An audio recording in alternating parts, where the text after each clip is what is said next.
आप सबको सवेरे सवेरे की गुड मॉर्निंग। और मैं तो रात को लगा था इस पे काम करने, एडिट करने, और अभी सुबह के 4:30 बज गए हैं। अभी इसको अपलोड पे लगा के थोड़ी बहुत देर हम लोग आराम करेंगे, और हम लोग मतलब मैं आराम करूँगा, और उसके बाद 6:30 बजे फिर एक गांव में मीटिंग शुरू हो जाएगी, और फिर रात भर का सिलसिला यही चलता रहेगा। बट मैं आपके सामने इसलिए आया हूँ कि जो हमने हरसोड़ा में प्रोग्राम किया था कुछ दिन पहले, उसकी कुछ वीडियोस हमारे यूट्यूब पे भी पड़ी हैं, फेसबुक के वाले पेज पे पड़ी है मेरी। और फिर जब उस प्रोग्राम को जब हमने आगे बढ़ा, हाँ एक और दूसरी चीज़ बता दूँ। दो चैनल हैं मेरे यूट्यूब के। दूसरा चैनल मैंने बैकअप के लिए लगाया है, क्योंकि जो आगे वाले पार्ट आएंगे, इस वीडियो के बाद वाले पार्ट आएंगे, उनमें मैंने इस फर्जीवाड़े का भी जिक्र किया है, स्टीके वाले का। तो कुछ शब्द ऐसे हैं जो हो सकता है कि यूट्यूब उनको पकड़ के और उनको डिलीट कर दें।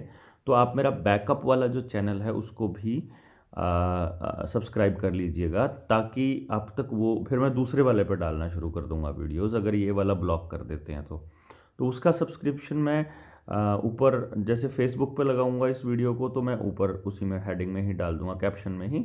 और अगर यूट्यूब पे लगाऊंगा तो डिस्क्रिप्शन में डाल दूंगा। दूसरी चीज़, मैं टेलीग्राम वाला जो चैनल है उस चैनल के भी मैं आपको लिंक भेज रहा हूँ, उस पर भी क्लिक करें। वहाँ पे मैंने कुछ वीडियोस डाली हुई हैं जो जिसमें मैं शब्दों का खुल के इस्तेमाल कर सकता हूँ, क्योंकि टेलीग्राम पे अभी डिलीट नहीं होता है। और तीसरा, ट्विटर पे भी, ट्विटर, टेलीग्राम और फेसबुक पेज, इन तीनों की एक ही आईडी है, DRDEV7। 7 मतलब न्यूमेरिक में 7, जो 7 का ऐसे लगाते हैं। तो ये एक काम करना है आपने, ये ढूंढ के आप वहाँ पे जा कर के आप फॉलो या जो भी आपको लगे उसको देख सकते हैं, प्रोफाइल कहाँ पर है। दूसरी बात, आप जब इसको देख रहे हैं इस वीडियो को, तो आपके जो लेफ्ट साइड में है लाइक का बटन है। अगर आपको वीडियो पसंद आती है तो लाइक करिए, नहीं पसंद आती तो डिसलाइक करिए, लेकिन कुछ करिए इसके साथ, इस वीडियो के साथ। एक कमेंट में कोई बात है वो भी लिखिए आप, अगर कोई सवाल या कुछ ऐसी बात है, या कुछ भी लिख दीजिए। क्योंकि उससे क्या होता है, आप लोगों तक बात ज़्यादा जाती है कि ये लोग देख रहे हैं। आपके पास टाइम नहीं होता है तो आप डाउनलोड कर लीजिए, बाद में देख लीजिए, नहीं तो आप इस वीडियो को चलते रहने दीजिए करिए, बीच में बंद मत किया करिए। उससे थोड़ा सा लोगों तक बात पहुंच जाती है। फिर जो असली बात है वो बता देता हूँ, जिसके लिए मैंने ये पहले जोड़ी है अपनी अगली वीडियो के अंदर बात। वो ये है कि मैं अब 4 वीडियोस अपलोड करने वाला हूँ।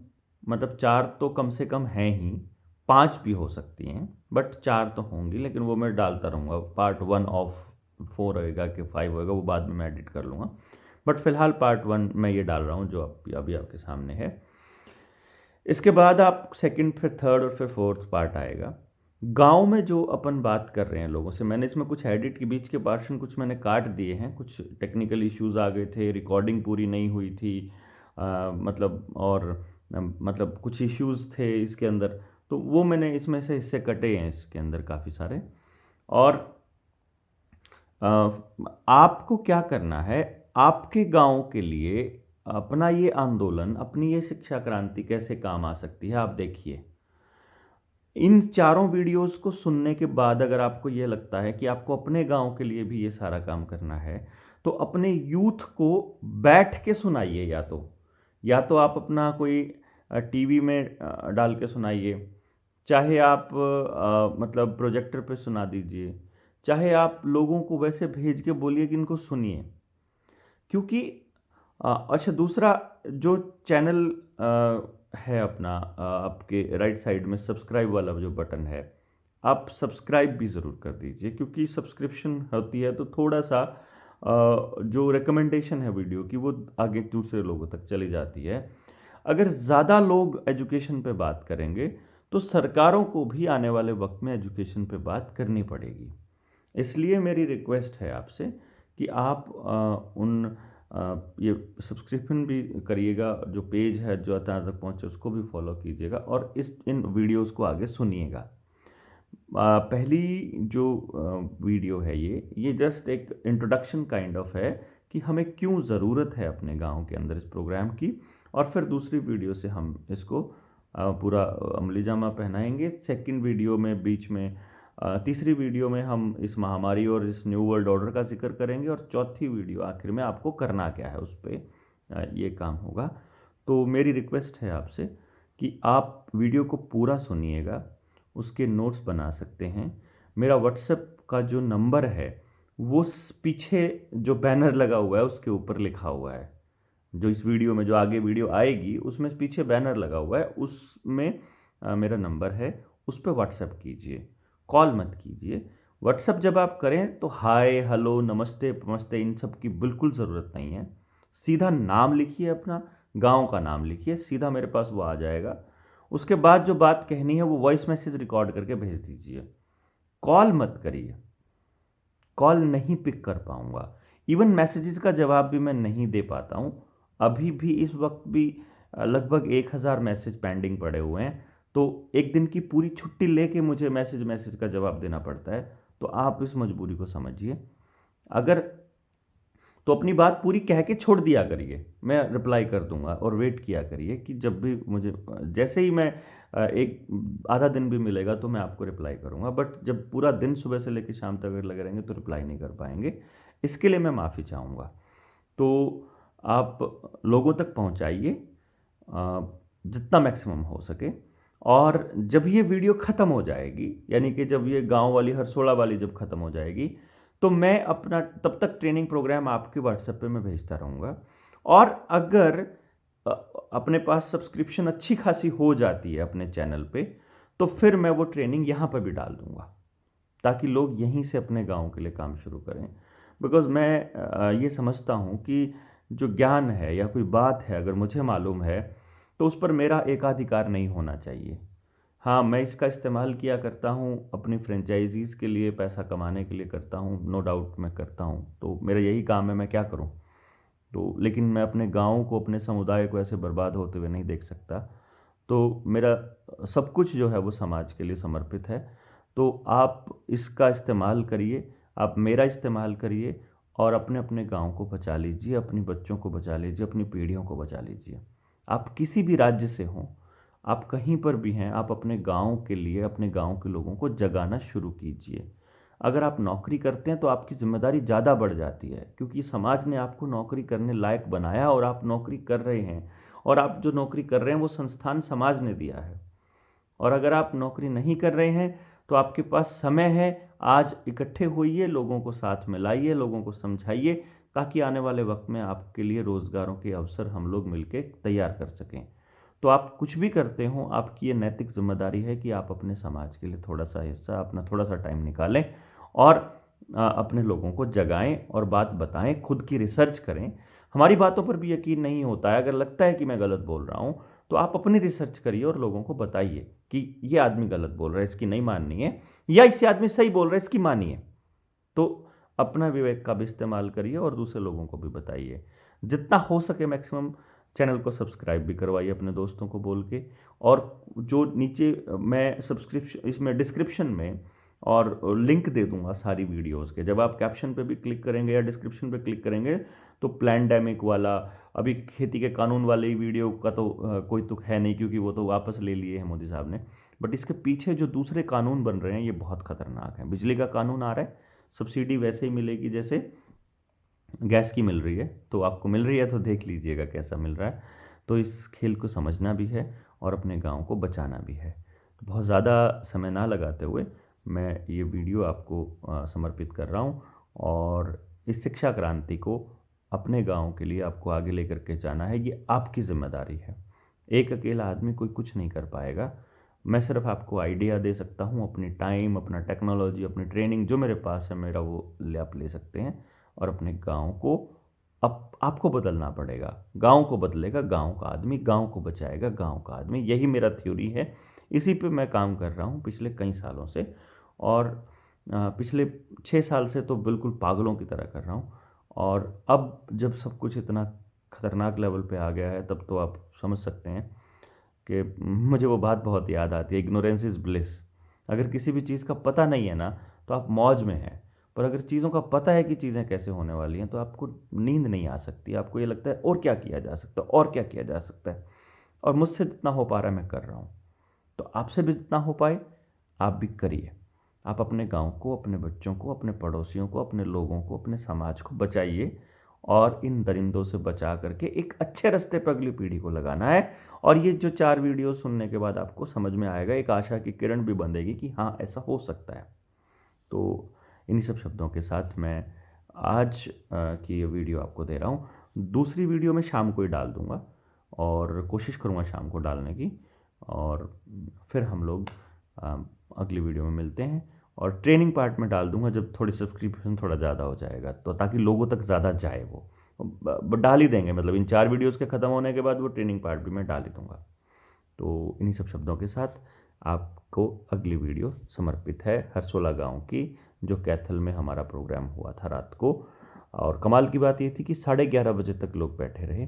फिर हम लोग जाके बैठक में बैठ गए और फिर 1 बजे तक बातें चलती रही। तो it was a good experience. लोग इतनी रात देर तक सर्दी में बैठे हैं खुद से अपने गांव को बचाने के लिए, ये भी बहुत बड़ी बात है। तो ऐसे क्रांतिकारी लोगों को मेरा सलाम। ये षड्यंत्र है, आपको डराया गया है, मानसिक तौर पे कमजोर किया गया है। इसलिए मतलब आगे भी ये जो तीसरी लहर आनी थी ये क्यों रुक गई, इसका भी कारण है। आगे इलेक्शन आ गए, रैलियों में इनकी में लाखों लोग इकट्ठे होते हैं, वहां तो कोरोना नहीं फैलता। और यदि कोई गरीब आदमी ब्याह शादी करता है, कहता है कि भाई 20-25 से ज्यादा इकट्ठे मत होना, कोरोना फैल सकता है। ये क्या मजाक बना रखा है दुनिया जनता के साथ। तो इन्हीं बातों के साथ मैं आदरणीय डॉक्टर देवेंद्र जी बलारा को आमंत्रित करना चाहता हूं कि वो हमारे बीच में अपने बहुमूल्य विचार रखें। आदरणीय डॉक्टर देवेंद्र बलारा जी, एक बार तालियों से स्वागत कीजिए। धन्यवाद। बहुत बहुत धन्यवाद शिषपाल जी। इतनी रात को सर्दी में अपने बच्चों की शिक्षा पे बात करने के लिए मौजूद यहाँ बैठे सभी मेरे काका, ताऊ, चाचा, भाई, भतीजे जितने भी बैठे हैं, सबको मेरा हाथ जोड़कर प्रणाम। देखिए, एक तो चीज मुझे ये बता दीजिए, आप लोगों के पास समय की कमी तो नहीं है? आराम से, जब आपको ये लगे कि बोर हो गए हैं तो मेरे को इशारा कर देना, अपा स्लो हो जाएंगे, फिर मैं कम कर दूंगा, क्योंकि मेरे पास बोलने की, समय की और मटेरियल की, सामान की कमी नहीं है। तो इसलिए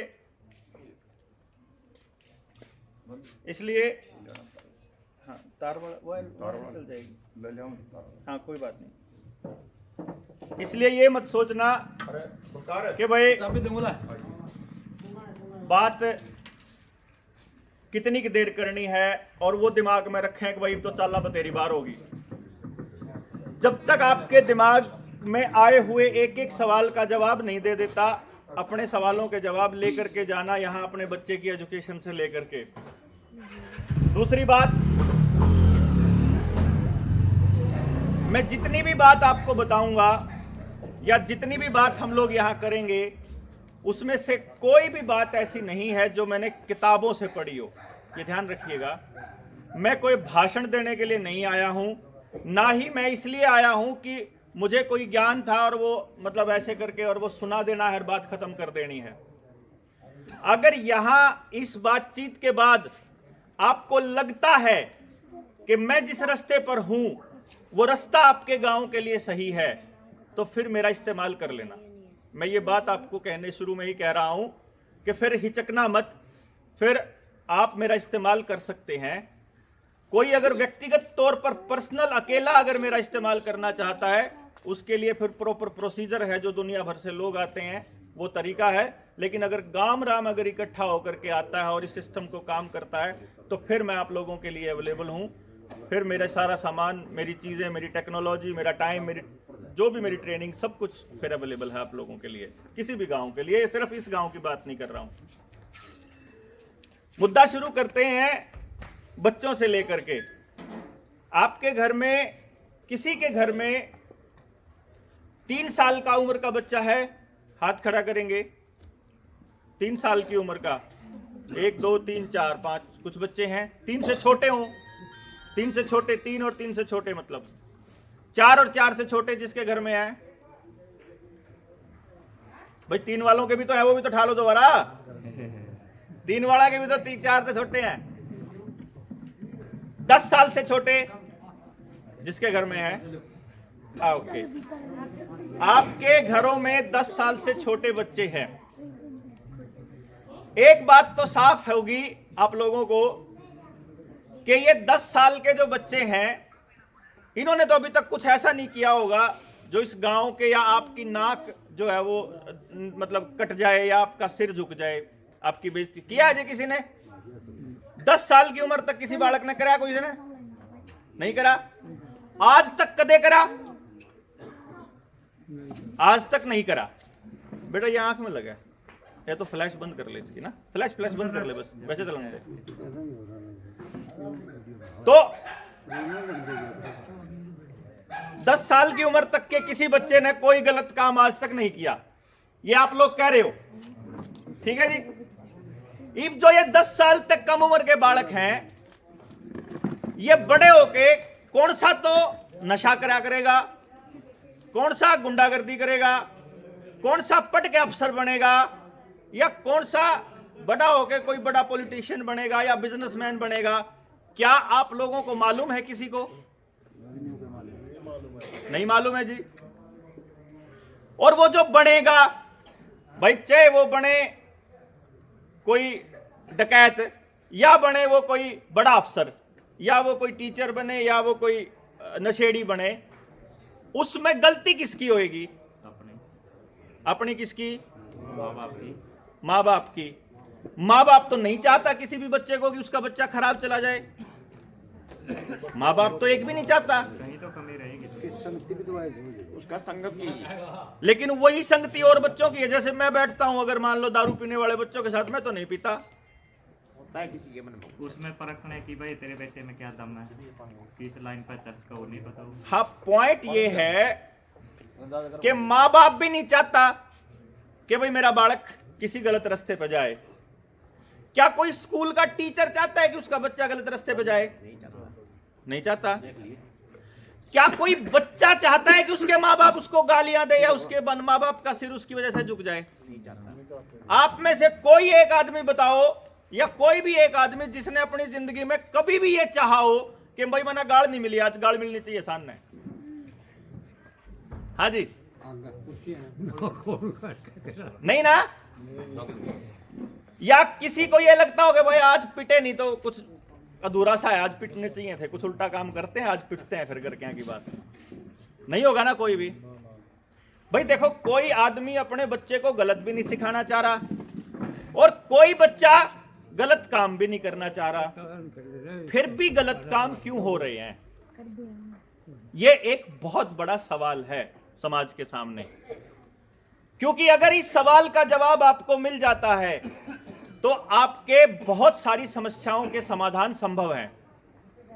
अगर इस बात का समाधान नहीं मिलता है तो अपना समाज वैसे ही गिरता रहेगा जैसे पिछले टाइम से, पिछले लगभग 30 सालों से गिरता आ रहा है। 30 सालों में जितना नुकसान समाज का हुआ है, उससे पहले इतना समाज का नुकसान नहीं होता था। तो ऐसा क्या हुआ इस 30 साल में कि हर चीज खराब हुई? हर चीज क्या क्या? पहले समाज के अंदर प्यार प्रेम ज्यादा था, सहयोग ज्यादा था, एक दूसरे के ऊपर भरोसा ज्यादा था, ऐसी कोई समस्या नहीं थी जिसको हम बेरोजगारी नाम की कोई चीज कहते हो। खेती को सबसे उत्तम बोलते थे और नौकरी को सबसे नीच काम बोलते थे कि नौकर आना अच्छी बात नहीं है। बहुत सारे बुजुर्ग यहाँ ऐसे भी हो सकते हैं या हमारे आसपास या गांव में हो सकते हैं जिन्हें नौकरी मिली थी लेकिन मैं छोड़ आए ना भाई अपने कौन होती। क्या हुआ कि समाज का पतन होना शुरू हुआ और आज हालात ये हो गए कि किसी के घर के बाहर अगर लोहे का कोई सामान पड़ा रह जाए तो समय की ये छोड़ते नहीं। क्यों जी? गामा गयो हाल है गांव के अंदर बेरोजगारी की संख्या भी बढ़ गई, पड़ोसी के ऊपर भरोसा भी नहीं रहा, बच्चों के लिए हमारे को मालूम नहीं कि जिंदगी कैसे कटेगी इनकी, इतने डाउट में है कि यार ये बड़े होकर क्या करेंगे, और कोई रास्ता किसी के समझ में नहीं आ रहा। ना आपके गांव का सरपंच, ना एमएलए, ना एमपी, ना कोई मुख्यमंत्री, ना कोई प्रधानमंत्री, कोई भी आपके बच्चे के लिए बात नहीं करता। मेरे ख्याल से कोई भी बात नहीं करता होगा। आपके बच्चे के स्कूल का मास्टर जी, वो भी मेरे ख्याल से आपका बच्चा किस रास्ते पर जाएगा इस बारे में कोई बात नहीं करता। तो फिर उस बच्चे को रास्ता दिखाएगा कौन? भाई जब उससे बड़ी पीढ़ी उसको कोई रास्ता दिखाए नहीं रही तो फिर वो कहां जाएगा? क्या ये नहीं लगता अपने को कि इस पे बैठ के चर्चा होनी चाहिए? हाँ जी, है ना? और इस पे चर्चा करने के लिए कोई भी नहीं आएगा।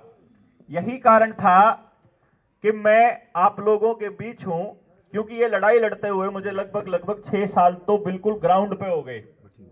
उससे पहले चंडीगढ़ में था मैं एस्टैब्लिश, चंडीगढ़ से पहले सरकारी स्कूल में टीचर था, मेरी घरवाली भी, हम दोनों सरकारी मास्टर थे। हमने 2012 में छोड़ दी थी नौकरी, क्योंकि मेरे पास एक ऐसी टेक्निक थी जिसकी मदद से मैं 3 साल के उम्र के बच्चे से लेकर के, और चाहे 30 का और चाहे कोई 50 का हो, मैं न्यू बता सकूं कि इस बालक पे कुदरत ने ऐसा दिमाग दे रखा, यो बच्चा यो काम करने के लिए पैदा हुआ है, अगर इस बच्चे को इस काम पे लगा देंगे तो यो जिंदगी में कदे गलत रास्ते पे नहीं जा सकता। भाई मैं इब्नू कहते हैं, भाई मैंने छोरे तो दुकान खोल के दी थी और उसका जी नहीं लागता उड़े, ओके भाई पढ़न खातर फीस तो जमा करा दी, उसका जी नहीं लागता पढ़न में। फिर एक बालक आवा जो उसके घर के कहे भाई बतेरा जोर ला लिया, इसका खेती भी बतेरी रही, जमीन रही घर पर, इसका खेत में जी नहीं लागता। ऐसे बहुत सारे केस आएंगे कि माँ बाप उसको कहते हैं कि तो यूं काम कर ले, लेकिन उसका उस काम में कतई मन नहीं लगता। ऐसे केस आपको खूब मिलेंगे। वो मन क्यों नहीं लगता? क्योंकि अगर आप वो काम करते हो जिसके लिए आप नहीं बने तो आपका मन नहीं लगेगा, कभी पक्की बात है। तड़के से लेके सांझ तक आप दुखी रहोगे। आप अगर वो काम कर रहे हो जिसके लिए कुदरत ने आपको पैदा किया है, फिर आपके दिमाग पे, आपके चेहरे पे आप कदे भी शिकन नहीं आएगी, आप कदे थकोगे नहीं, आपको कभी भी किसी नशे की जरूरत नहीं पड़ेगी।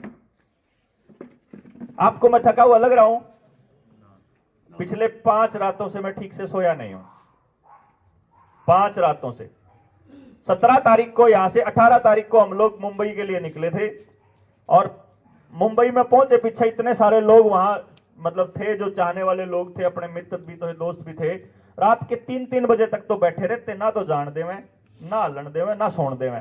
तड़के फिर 6 बजे बाजले हम गामा आसपास के इलाके में लोगों को बताने के लिए कि यो जो एक फर्जी महामारी आ रही है, इसके टिक्के ला के लोगों ने मारन लाग रहे हैं, क्योंकि वहां के लोग नहीं जागे हुए थे। शहर का आदमी सबसे निकम्मा है आज के दौर में। शहर का आदमी अपने बालका के मुंह ढक के रखा है, उन्हें सांस नहीं लेने देता, और धक्के द टिक्के लुआन लाग रहे, अपने घर क्या घर हुए मरन लाग रहे। गांव का आदमी फिर भी बहुत समझदार है। गांव का आदमी लॉकडाउन तोड़ने वाला गांव था। पूरे दुनिया में डाटा मसूद, पूरे देश में, भारत देश में पहला गांव था डाटा जिसने लॉकडाउन तोड़ा था, और उसके बाद दोबारा लॉकडाउन लगाने की हिम्मत नहीं हुई। इस जनवरी में ट्राई कर रहे हैं लाने की। 5G की फुल टेस्टिंग आ रही है, और जनवरी के अंदर लाशों के ढेर पड़ेंगे। जिन जिन ने लुआ रखे हैं 2-2 डोज, उन आदमियों को सबसे ज्यादा नुकसान होने वाला है अब जनवरी के अंदर, और ये कहेंगे तीसरी वेव, नया वेरिएंट। तो आपा इसके ऊपर इस पर बाद में करांगे बात, लेकिन मैं ये बताऊं था कि जब मुंबई जा रहे थे, उड़ता आए, कल रात मुंबई से आए, कल के सवेरे 5 बजे का फिर चल रहा हूं। आपको मेरे चेहरे पर थकावट लग रही है? ना लग रही है? थकावट नहीं होगी। रीजन क्या है? मैं वो काम करता ही नहीं जिसमें मेरे को आनंद ना आता हो। तो एक मेरे पड़ोस के गांव में कब था एक ताऊ, बोला रहा छोरे तू तो चंडीगढ़ रहा कर, बुल्ले का पोता है ना। मेरे दादाजी का नाम कबूल सिंह था, चौधरी कबूल सिंह।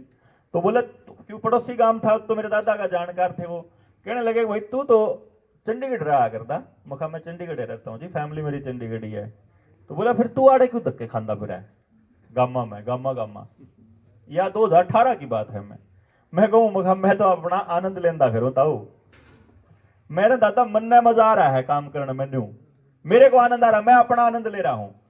मैं इसलिए लड़ रहा हूं कि जय अगर आपके गांव में 500-700 नशेड़ी हो जाओगे और जब उन्हें पेट्रोल का पैसा चाहिएगा और अपने नशे का पैसा चाहिएगा तो वह मेरे बालक का तो गला काटेंगे जी। मैं आपके गांव में तो गुजरेगा मेरा छोरा, 7वीं में पढ़ा करता हूं, 10वीं में है, 3 साल पहले की बात बताऊं मैं आपने। तो मैं उस दिन कह रहा मैं मेरे छोरे ने बचाने खातर फिरूं। मैं तो भाई जे गांव समाज अच्छा दे दूंगा अपने बालक ने तो ठीक ठाक जिंदगी जी लेगा, और जब समाज गुंडे चोरा का देऊंगा तो उसने कोई मार काट के चला जाएगा, फिर हम फिर बैठे रहेंगे नहीं। तो इसलिए मैं तो दादा अपने बालक खातर फिरू हूं और अपने समाज में फिरू हूं।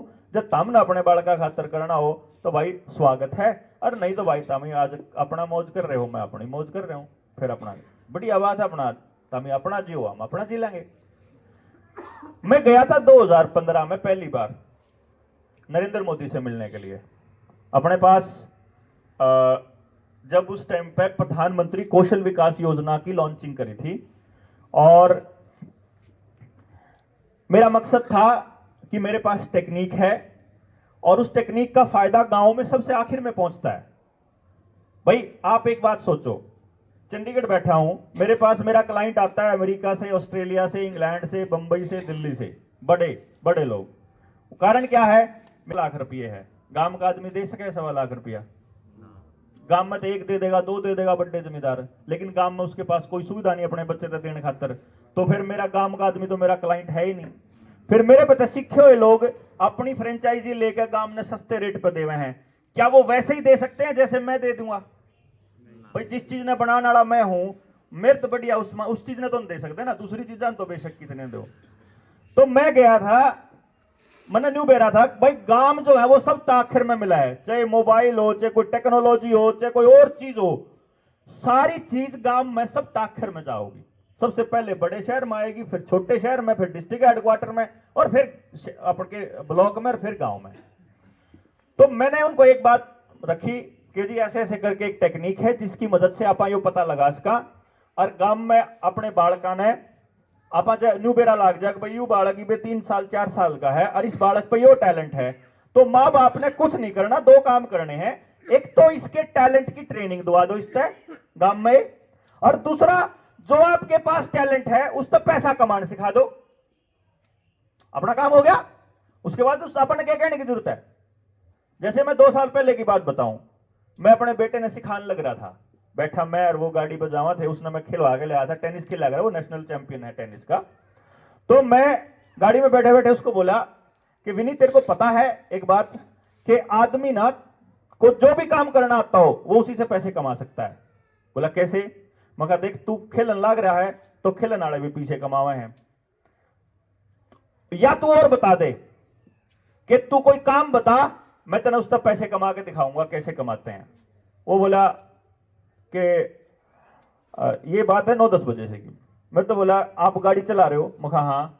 बोला पैसे कमा के दिखाना, जो कह दिया अगर बालक कमा के दिखाना। मन ले ही ले, मैंने फोन कर दिया, घर उसकी माँ दो रहा है भाई हम आवांगे शान ने, अरे अपनी बेरा कित जावा। बोले ऐसा क्या होया? मैं बता दूंगा, खाना खुना मैं इसने राह में खुआ दूंगा। जीरकपुर तक लिकड़े हम चंडीगढ़ तक उड़े, दिल्ली की सवारी खड़ी हुआ करें, अपन शीशा तार का मारे दिल्ली दिल्ली दिल्ली दिल्ली आ जाओ दिल्ली वाले दिल्ली। और वो बोले कितने पैसे ले होगा? मैं बोला 800 रुपये लेऊंगा। दिल्ली का किराया 500-600 होगा। उन्होंने सोचा 3 सीट खाली, बढ़िया में आ जाओ 3 जने बैठो भाई, 2400 रुपये हो गए। दिल्ली छोड़ के बस स्टैंड पे उल्टे आए, करनाल बाईपास था, अपन फिर बैठा लिए 3, 2400 और 2400 4800 रुपये हो गए अपने सांस दिए। मैंने उसकी बताया 1500 का तेल ला गया अपना, 3300 रुपये बच गए। या देखिए कमाई है कि नहीं है? हाँ ये तो कमाई है।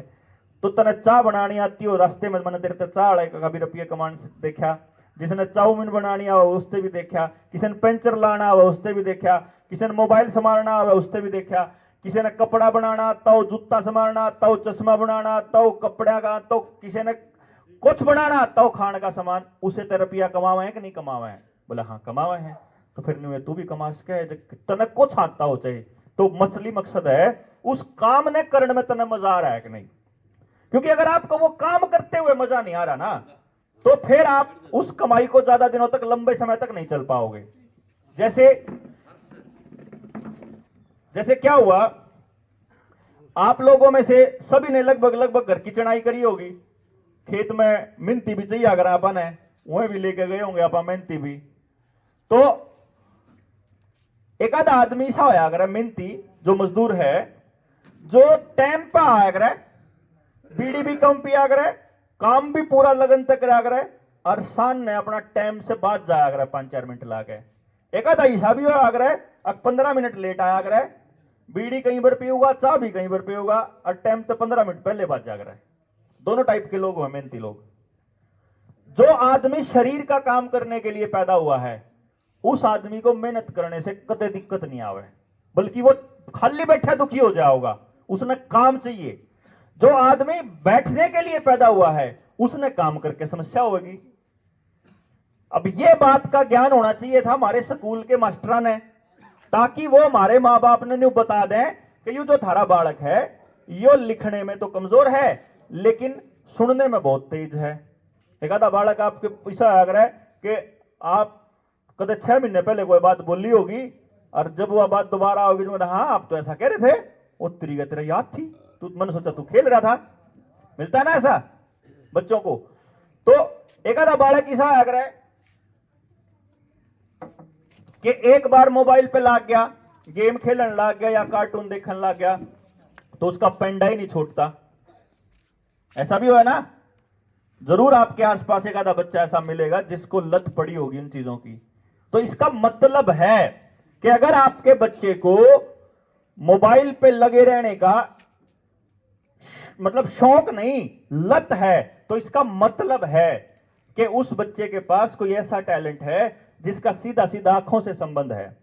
जो रंग उसको वो आनंद दे रहे हैं, तो वह चीज अगर उसने बाहर मिल जाओगी मोबाइल से बाहर, तो मोबाइल की लत छूट जाएगी। भाई जिस चीज में मन आनंद आ रहा है किसी काम को करने में, उतना ही आनंद मन दूसरी चीज में आ जाए या उससे फालतू आ जाए, तो वह चीज छूट जाएगी ना। पिछले वाली आपके कहने से नहीं छूटेगी, ये बात मान के चलियो। क्योंकि जितने भी लोग आड़े बैठे हैं, चाहे किसी की उम्र 50 साल और चाहे किसी की 55 और चाहे 60 हो, एक भी आदमी मन ऐसा नहीं मिलेगा जो न्यू कह देख मैं कहने तय मान गया था, या तो मतलब ठीक से भाई डर में मान गया हो, या जब उसके समझ में आई तब माना हो। समझ में आना सबसे बड़ी चीज है। सिर्फ सुनने भर से आपके बच्चे आपकी बात नहीं मानेंगे। इसका मतलब अपनी बात के अंदर वो कन्विंसिंग पावर होनी चाहिए जिससे कि उस बच्चे को समझ में आ जाए। अब एक समस्या देखो कितनी बड़ी है कि जैसे आमतौर पर यह समस्या मिलेगी गांव की, तो खास तौर पे कारण क्या है कि गांव में बहुत ज्यादा अंग्रेजी मीडियम तो पढ़े लिखे लोग नहीं है। भाई मान लो आपने अंग्रेजी, आपके टाइम पे तो अंग्रेजी मीडियम था ही को नहीं। जो नए बच्चे हैं माँ बाप बने हैं तो चलो फिर भी बात अलग है, जिसकी उम्र 40 तक कम है, लेकिन जो 40 से ऊपर वाले हैं वो तो इंग्लिश मीडियम में पढ़े ही नहीं। तो अगर वह इंग्लिश मीडियम में नहीं पढ़े और उनका पोता पोती या कोई उनका और बालक जो है वो उससे न्यू कहे है कि मैंने ये सवाल समझा दो, तो अगले तो आता नहीं। तो जब आता नहीं तो वो बालक ने सोच लिया कि जब इसने आता ही नहीं तो इसकी बात माननी क्यों, जब इन्हें क्या है बेरा ही नहीं। तो बैक ऑफ द माइंड मतलब दिमाग में कहीं, ऐसा सीधे सीधे दिमाग में नहीं आता उन बच्चों के, लेकिन वो अपने आप, भाई आप मेरी बात क्यों मानोगे। चलो यहीं से ले लो एग्जांपल। भाई मान लो मैं धंधा तो करता हूं दारू का और आके शिक्षा दे मैं शिक्षा की, पढ़ाई की, रोजगार की, तो मेरी बात मान लोगे के। भाई जय आपके घर में पेंटिंग करानी हो तो आप पेंटर के पास जाओगे, हलवाई दौरा थोड़ी जाओगे कि मैंने रंग करवाना है भाई कौन सा करवाऊं। पेट में दर्द होगा तो डॉक्टर दौरा जाओगे, फिर आप पेंटर दौरे नहीं जावा।